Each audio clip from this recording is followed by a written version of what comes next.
Hello everyone, আসসালামু আলাইকুম। আজকে চুলায় পুড়ে বেগুন ভর্তা করে আপনাদেরকে দেখাবো। আমি একটা বেগুন নিয়ে ভালো করে ধুয়ে বেগুনের 4-5টা আমি কেটে দিয়েছি। তারপর কাটা জায়গায় ছোট ছোট টুকরো করে রাখা রসুন দিয়ে দিলাম। তারপর পুরা বেগুনের মধ্যে তেল ব্রাশ করে নিয়েছি। এরপরে চুলার আঁচ খুবই অল্প আঁচে চারপাশে পুড়ে নিব। পুড়ে নেওয়া হয়ে গেলে এটা ঠান্ডা হয়ে গেলে এরপরে চামড়াগুলো আস্তে আস্তে আমি ছুলে নিব।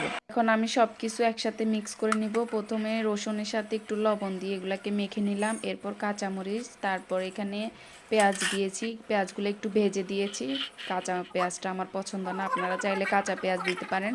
তারপর বেগুনের সাথে আমি এখানে ধনিয়া পাতা দিয়ে মিক্স করে নিচ্ছি। এখানে আমি আর একটু লবণ অ্যাড করতেছি। তারপর লেবু অ্যাড করব। লেবুটা দিলে ভর্তার টেস্টটা বাড়ে। তারপর আমি এখানে লাস্টে সরিষার তেল দিয়ে এগুলাকে মিক্স করে নেব। তেল ছাড়া তো ভর্তা চিন্তাই করা যায় না। তারপর এই তো আমার ভর্তা রেডি।